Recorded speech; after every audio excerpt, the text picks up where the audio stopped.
Good evening student, मैं समरेंद्र पांडे। जिसे हमारे विद्यार्थी देखिए, विशेष रूप से जो यूपी बोर्ड के विद्यार्थी हैं उनका ज़्यादातर ऑनलाइन क्लास नहीं चला और ना अभी ही चल रहा है। इसलिए जो है उनकी बच्चों की कोरोना के कारण पढ़ाई का बहुत नुकसान हुआ है।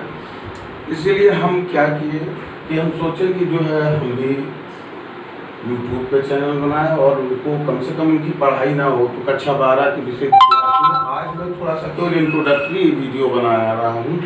इसमें मैं पहले ठोस अवस्था के बारे में हम थोड़ा सा चर्चा करेंगे। उसके बाद निरंतर आपको जो है मैं सभी टॉपिकों पे वीडियो क्रमबद्ध रूप से बनाता रहूँगा, चाहे वो पूरा सिलेबस हो, पाठ्यक्रम जो रहेगा हर अध्याय का, और उसके साथ साथ जो आंकिक प्रश्न रहेंगे या प्रश्न जो आप उसमें प्राप्त करेंगे। पहला अध्याय जो है हमारा है प्रथम प्रश्न पत्र में, वो है ठोस अवस्था। आप लोगों ने बहुत पहले ही पढ़ा होगा, हर क्लास में पढ़ते आए होंगे कक्षा 5 से। द्रव्य की 3 अवस्थाएं होती हैं, ठोस, द्रव तथा गैस। लेकिन यहाँ पे उसी अवस्था में से एक जो पहली अवस्था है ठोस अवस्था, ठोस अवस्था के बारे में हम पढ़ेंगे। तो यहाँ हम केवल ठोस अवस्था की जो कि पहले क्लासों में आप 10-9 में पढ़े हैं उसी के बारे में सामान्य जानकारी नहीं, यहाँ हम ठोस के बारे में विशिष्ट जानकारियों का अध्ययन करेंगे। तो ठोस अवस्था में क्या है? पहले ठोस अवस्था, द्रव्य की वह अवस्था, द्रव्य की वह अवस्था जिसमें अवयवी कण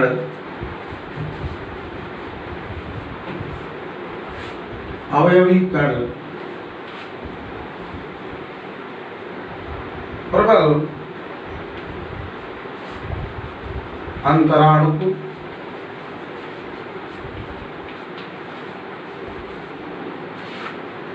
बलों से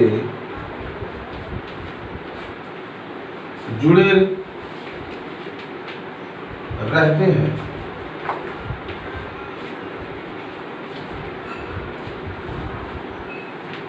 ठोस अवस्था में जैसे आप पहले की कक्षाओं में पढ़ चुके होंगे, ठोस अवस्था होती है जिसका आयतन और आकार निश्चित होता है। तो यहाँ हम ठोस अवस्था में, ठोस अवस्था क्या है, अवयवी कण क्या है, पहले इसको हम जान लेते हैं। अवयवी कण हमारा होता है, चाहे वो परमाणु होगा या अणु हो सकता है अथवा आयन हो सकता है। कहने का मतलब यह है कि जितने भी पदार्थ हैं, द्रव्य है, सब कुछ द्रव्य है। जो भी आपको दिखता है वो द्रव्य है। उस केवल सौर विकिरण को छोड़कर, सूर्य का प्रकाश और कुछ तरंगे, विद्युत चुंबकीय तरंगे, ये सब विकिरण है। विकिरण को छोड़कर बाकी सब कुछ क्या है? द्रव्य है। अर्थात कोई भी चीज जिसमें द्रव्यमान होता है, जो कुछ स्थान ग्रहण करता है, उसको द्रव्य कहते हैं। अब वही द्रव्य ठोस, द्रव तथा गैस में जो कि बांटा गया, उसको आप पढ़ चुके हैं बहुत अच्छी तरीके से। तो यहाँ हम पढ़ेंगे ठोस अवस्था और ठोस कितने प्रकार के होते हैं।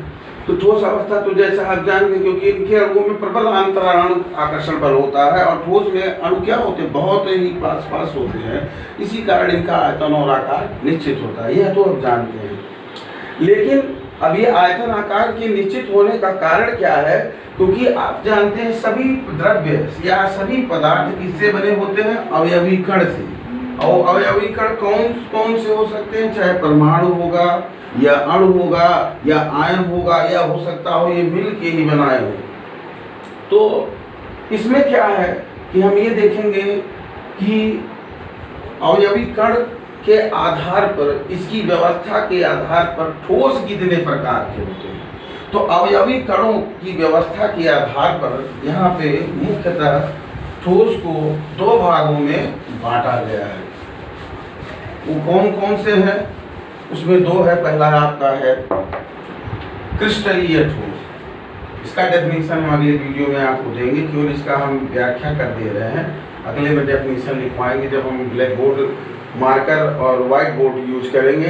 ये टेम्पररी प्रथम एक पहली वीडियो के रूप में अपलोड कर दिया गया है, लेकिन इसमें जो है सारी चीज़ों में संशोधन किया जाएगा। पहला है क्या? ठोस, क्रिस्टलीय ठोस। और दूसरा है हमारा अक्रिस्टलीय ठोस।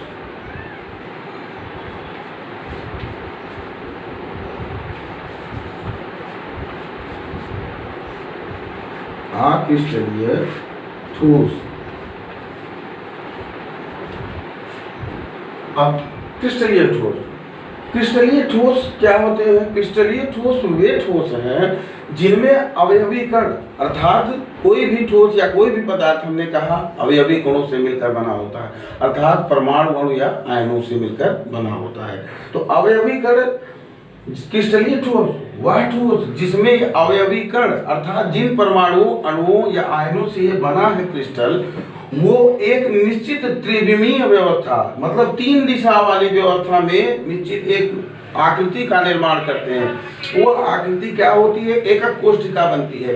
एकक कोष्ठिका जुड़ जुड़कर क्रिस्टल जालक बनाता है। एकक कोष्ठिका और क्रिस्टल जालक की हम अगली व्याख्या करेंगे, इसके बाद उसकी ही व्याख्या होगी क्रिस्टलीय और क्रिस्टलीय ठोस के बाद। लेकिन पहले ये देख लीजिए, हम ये भी बताएंगे कैसे क्रिस्टल का निर्माण होता है, उसका आपको बनाकर दिखाया जाएगा। तो पहले केवल इतना जान लीजिए, क्रिस्टलीय ठोस में वह ठोस जिसमें अवयवी कण, अर्थात परमाणु और आयन एक निश्चित ज्यामितीय में, एक निश्चित व्यवस्था में पाए जाते हैं, उनको क्रिस्टलीय ठोस कहते हैं।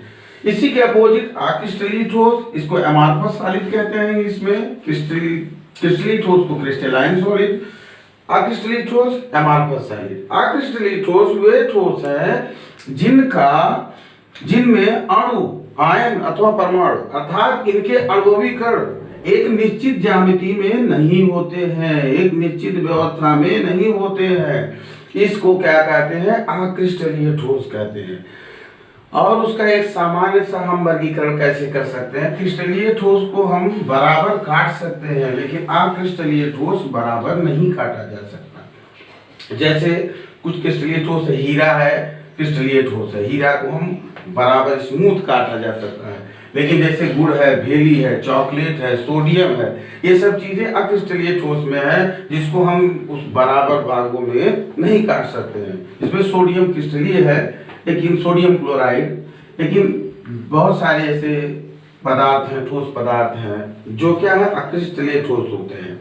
मतलब उनमें अणु, परमाणु तथा आयन जिनसे मिलकर अक्रिस्टलीय ठोस बना है, वो एक निश्चित व्यवस्था में नहीं रहते हैं।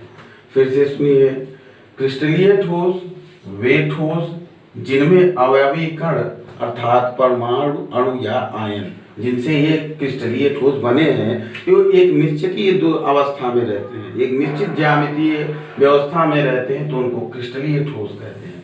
लेकिन वह ठोस जिसमें उसके अवयवी कण, अर्थात परमाणु, अणु या आयन एक निश्चित व्यवस्था में नहीं होते हैं, एक निश्चित व्यवस्था में उनकी आकृति नहीं होती है, उनको अक्रिस्टलीय ठोस कहते हैं। थोड़ा सा इसमें हम दे देंगे, अगले वीडियो में इसको हम पूरा डिटेल आपको समझाएंगे, इसका सारा फिगर बनाकर।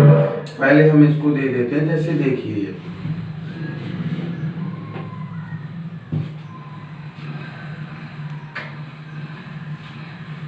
अब ऐसे क्या है, ऐसी संरचना बनती जाएगी। जैसे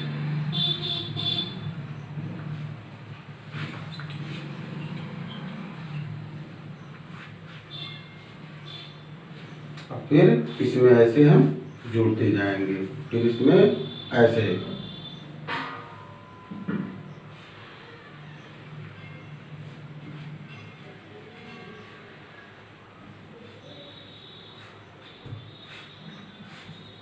जैसे बेंजीन का रिंग जुड़ता है, ऐसे एक निश्चित ज्यामितीय का निर्माण होता है। अब जैसे क्रिस्टल अणु जो होते हैं, परमाणु या आयन होते हैं, जो क्रिस्टल के अवयवी कण होते हैं, वो एक ऐसे निश्चित स्थानों पर क्या करते हैं? रहते हैं, एक फिक्स स्थान पे रहते हैं, और ये क्या करते हैं? एक जालक का निर्माण करते हैं, जिसको क्रिस्टल जालक कहते हैं। अगली वीडियो में हम क्रिस्टल जालक, एक कोष्ठिका और क्रिस्टलीय ठोसों के प्रकार सभी की जो है बढ़िया से अच्छे से आपको वीडियो बना के देंगे। और यह टेम्परेरी रूप से इसलिए बनाया गया क्योंकि क्लास अभी भी नहीं ओपन हुए हैं कोरोना के कारण, तो इसीलिए आप विद्यार्थी हमारे जितने भी सिरौता हरवंश चौधरी इंटर कॉलेज सिरौता के हैं, सिकरा बरगाह के हैं, और भी जो विद्यार्थी हैं, सभी विद्यार्थी विद्युत विहीन, वो बेचारे इसी से परेशान हैं, क्योंकि वहाँ ना ऑनलाइन क्लासेस चले ना ऑफलाइन क्लासेस चले। तो इसलिए आप चिंता करने की बात ना करें, हम पूरे सिलेबस का वीडियो अपलोड करेंगे क्रमबद्ध रूप से। तब तक के लिए धन्यवाद। अगला वीडियो हमारा जल्दी आपको